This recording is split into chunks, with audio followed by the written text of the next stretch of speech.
What's up you guys? Welcome back to my channel. So ito pa rin pala yung continuation vlog ng Ilocos trip natin. Pero mga short clips na lang to dun sa mga pinuntahan namin. So bale ito nga pala yung Paway Church. Pero ang official name nga pala niya ay San Agustin Church. Isa to sa pinakakilalang Baroque church dito sa Pilipinas. As you can see nga, napakaganda pa rin niya kahit old style na siya.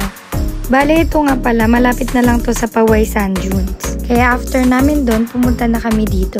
Dito sana kami mamimili ng pasalubong namin. Kaya lang, pagdating namin, mga sarado na yung shop. Bale sa mga gilid niya nga pala, mayroong mga souvenir shop. Ito nga pala yung makikita nyo sa harap ng Paway Church. At syempre, picture.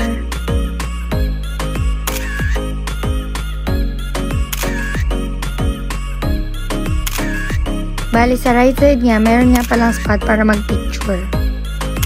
Bali dito nga, may pa-light show pala sila.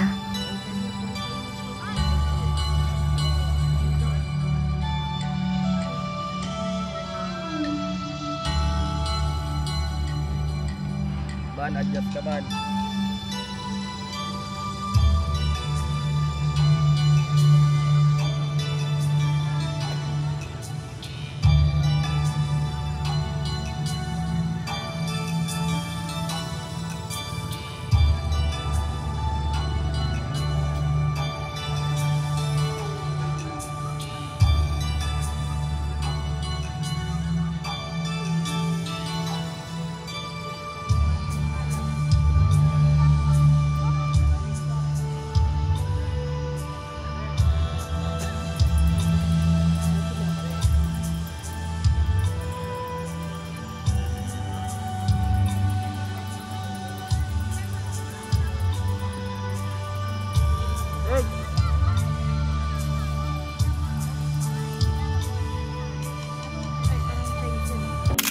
Bali dito nga pala namin napag-isipan na din mag-dinner.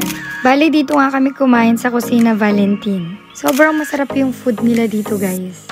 At ang ganda din ng spot nila kasi makikita mo yung Paway Church. Dito nga hindi ko na na-videoan yung mga kinain namin. Pero sa pagkakatanda ko, nag-double order kami kasi nga masarap siya.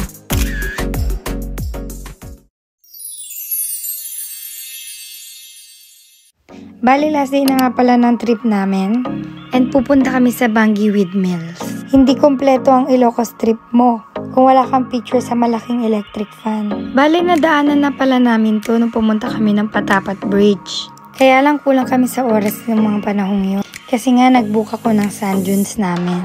Kaya bago umalis ng Ilocos Norte, pinuntahan na muna namin yun. Bali ang schedule nga pala namin, after ng Baguio Windmill, babalik ulit kami ng vegan. Kasi may nakalimutang bilhin na pasalubong yung pinsan ko.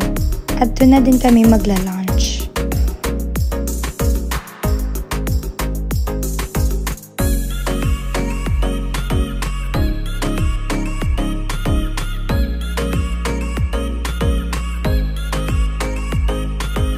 And we made it nga. At kailangan mo nga talaga siyang mapuntahan kasi ang ganda niya. Sobrang lakas nga pala talaga ng hangin dyan. And ang alam ko, bawal ka rin maligo sa dagat na yan. Dahil sa malakas na current at waves. Bukod pa doon, wala nga palang mga lifeguards. Kaya talagang delikado. So ano pa nga bang gagawin? Siyempre, picture.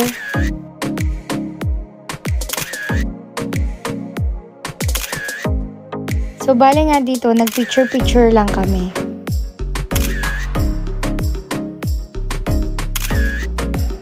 Bali dito nga pala guys, may malapit na magbibilhan ng pasalubong. Kagaya na lang ng mga t-shirts, sando, caps, hat, at saka bracelets. Pero medyo iilan nga lang pala yun. Kaya babalik talaga kami ng vegan.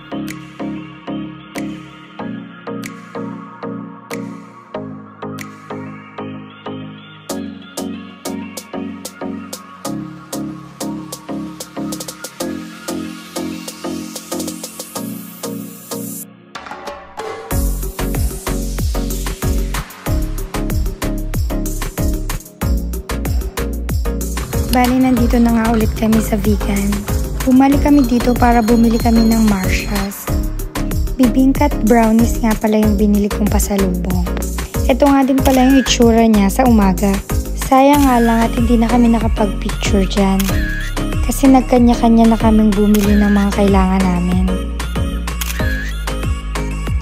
Dito nga din pala namin napiling kumain sa Cafe Leona. At masarap nga din pala dito. After namin kumain, nagbiyahe na nga pala kami ulit niyan pauwi. So far nga is okay naman ang naging trip namin. Mula Baguio hanggang Ilocos. Naging smooth lahat naman ng mga lakad namin. At ang importante, nag-enjoy ang bawat isa.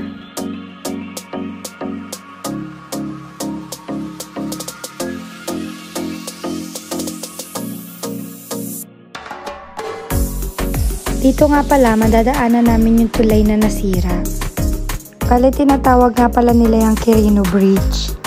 At nasira nga pala ito noong 2023 dahil sa bagyong Egay. After 1 hour ng biyahe, ay hindi nga pala inaasahang mangyari. Kahit ano talagang ingat natin sa daan, kung may ilan naman na hindi, madadamay at madadamay tayo. So bale, ito nga pala yung nangyari sa amin. Nasagi yung side mirror namin. After niya, natagalan nga kami, pero ang ending, inactape na lang muna namin siya. Kaya palagi tayo mag-ingat guys. Hindi natin masasabi ang aksidente. So bale guys, nag-stop over muna kami dito sa La Union para kumain. At dahil nga sa mga nangyari, napag-decide namin na makituloy sa resort ng tito at mama ng friend namin sa Tarlac. Dahil nga natagalan kami, mga gutom at mga pagod na talaga kami. Kaya kailangan din muna namin mag-stop over. Bale dito nga kami kumain sa Silong LU. Dito lang yan sa tapat ng sikat na 7-Eleven. Bale ito nga pala yung mga in-order namin. After nga namin kumain, nagbiyahe na ulit kami. Wow! I feel good. I knew that I wouldn't.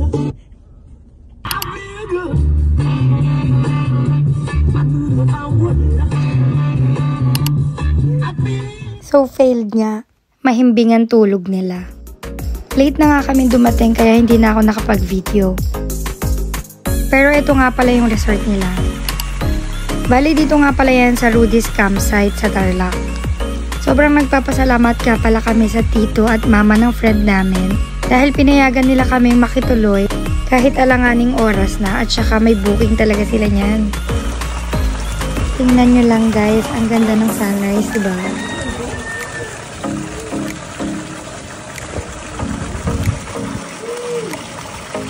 Sobrang thank you din sa pa-breakfast nila, sobrang sarap. Tapos ganito pa yung view mo, diba?